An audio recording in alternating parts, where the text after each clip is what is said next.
Inside Leesburg. If you're just joining us, we're taking an up-close look at the historic Moat Moore's house. As you may have heard, this gem of Leesburg recently has been gutted by a fire. For the past year, it's been the home to Leesburg Chamber of Commerce, and I'm really proud to have Sandy Moore, the executive director of the Chamber, join us. And Sandy, I don't know what to say. I mean, I'm saddened, I'm shocked. And this has been the home for almost a year, the Chamber. Yeah. March 2017, you guys moved in, right? Yep. We've enjoyed it for the entire time that we've been there, and we're really sad that this happened. I'm just kind of curious in the sense of being in that setting, because not only was it the Leesburg Chamber sort of location, but it was also the Welcome Center. That's right. To be in that ambiance and that charm and that history, working in that kind of, in that sort of area, what was that like? Was it good for the city? Were there a lot of visitors? You know what? I think it was just a perfect match. It was a perfect match for what we were trying to do as a city, because having that as the welcome station, it was great for the city. I mean, what better way to represent your hometown than to have a historic home that people can come in, they can tour, they can look at this. It also showed the values of the city because of the fact that we valued this home enough to save it. And I know we'll probably talk about that in a little bit later, but to be able to save this home, it showed the values of the city. And so when people walked up and they came in, whether they were visiting, whether they just really newly located here, their first impression was, what a great town. What a neat little, place to live. And it's because of that impression that they got from the house. Like you said later on, Gloria Ann Foss from the Historical Society is coming in to actually take a deeper look in the sense of the history, because the thing that this home, for 126 years of age, survived hurricanes, the Florida sun, and of course being moved from Main Street to Magnolia. I think the whole city cries. Oh. It's not just. We're devastated, and we're very. We felt very lucky to be in there. We felt like we were reaping the benefits of a lot of hard work from a lot of people in this community. The people that championed saving this house. I was in college when it was moved.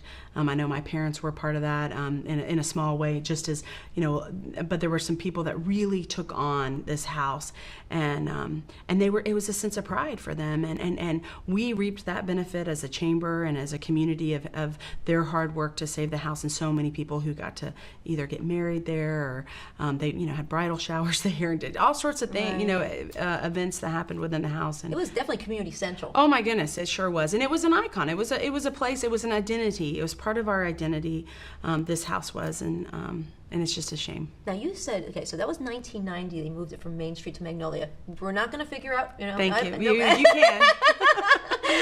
But do you remember that move? I do remember. I think my parents either sent me, I don't remember if they sent me pictures or if they sent me the newspaper article or something, because of course it wasn't back, when we had cell phones, being able to take pictures of it all.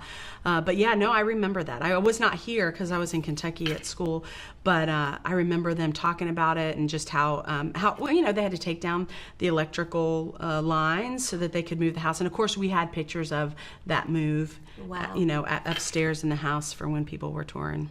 So, just because I know you're going over to the house here very shortly, could you kind of tell folks in the sense of this fire happened on Tuesday, February the 20th, around 2:30 in the morning. Yeah. How did you find out about it? Could you kind of tell your side of the story? Yeah. Well, I got a call about 3 o'clock, little after 3, and it was a friend of mine who's a police officer.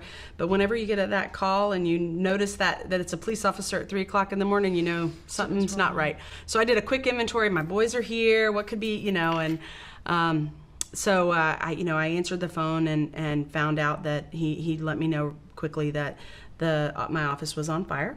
And so I packed up and drove down there, and just devastated.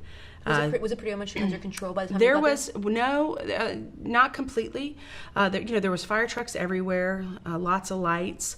When I got there, just shortly after I got there, it started to actually flare up again in the back of the house. So I took a ton of pictures because I didn't have really anything else to do while I was standing there. But I got these pictures of the fire kind of coming from behind the house, and it's very ominous. It's just nothing you want to really see.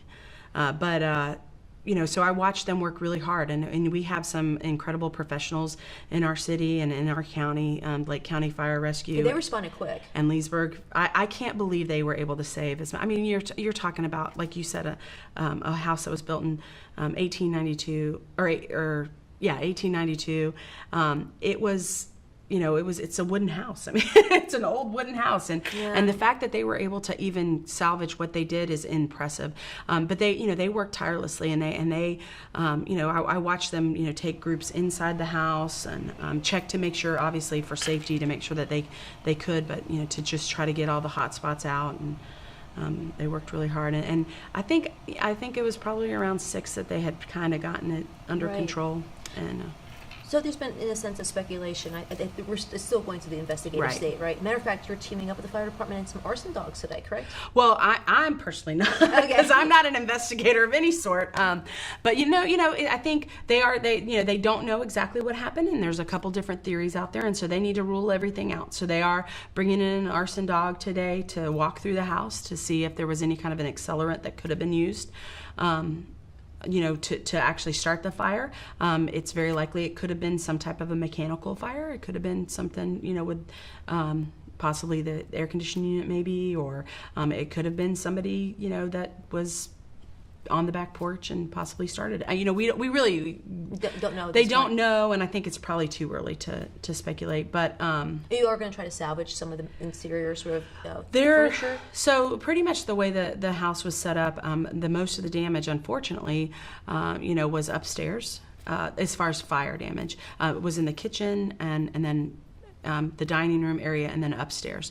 So where our offices were actually located, mainly was water and smoke damage. So we really lost everything as far as computers and any office supplies and things of that nature, because everything just got completely wet.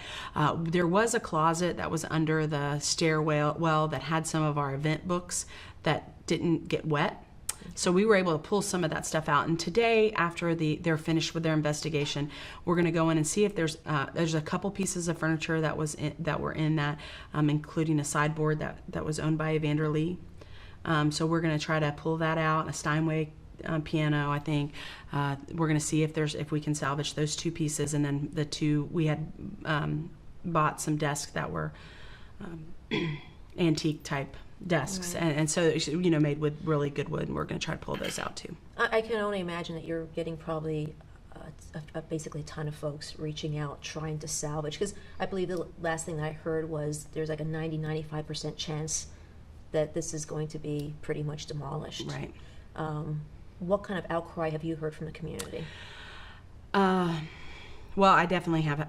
People really would hate to see it go, and it is a symbol for us, and it has been a home to, there's a lot of people that it's symbolic to them because they got married there. It's symbolic, for so many different reasons. And, even if you didn't, even if you only went and toured the house, or you just went there once, you still felt a sense of ownership of it, because it was ours, and it was a symbol of Leesburg. So people want to save it. There are definitely people that want to save it. I don't know how practical that is. Selfishly, I'm like, yeah, let's save it. Not selfishly because of my offices, but selfishly because just like everybody else. It's a gem. It was a gem of the city. It is a gem. But I just don't know. I don't know how that works. I'm so not in the architectural business. It would be, we would love to see something happen there. And it would be great if they figured out that they could do it, but. Well, we're going to be actually speaking with Skelly Morris, whose dad was born in that house. I know. And, I just know in the sense of, just from a personal perspective, to lose a home that is so connected to your family, how devastating that is. And I can't imagine him, how much of an honor to that family to see so many people in the community, in our area, be able to enjoy that family home. Oh, that's who I hurt for even and more. His family, all of those people that, that historic society. I always say hysteric. I don't mean to, but that's just usually what comes out. Anyway, the historic society who came in and just spent so hours and hours and donated their own personal gems to go into there, and then to have it all lost. I know this is devastating for the Morris family, and we all kind of mourn with them. Yeah. Well, let's keep our fingers crossed, right? You know what? You just don't know. I mean, it's just a matter of money, probably. I mean, unfortunately, you get anything can be saved, but. But the Mort Morris house, let's see, I've had the pleasure, the honor of getting to know this home in the sense of from filming the Beast Feast, the fish fry. You guys did an amazing Veterans Day appreciation event there. Again, this home. The community appreciation event. Right, after post-Hurricane Irma, to celebrate how our community kind of came back very quickly from that hurricane. And this house survives all that. And again, I keep saying it was sort of like the community central, the hub of Leesburg. What's going to happen now? Because I know we have all these great events, which right around the corner we have the Taste of Lake event, which was scheduled to be at the Moat Morris house. Yep. So what are you guys now doing as a chamber, trying to still continue your functions, doing your daily duties? Well, and that is definitely a loss, and I don't know exactly how. Like for example, the Taste of Lake, we're definitely going to have to postpone it. We're still planning on hosting that event, and we're looking for alternative locations right now for that event. We've had people reach out to us, and I will say that's the one thing about our community.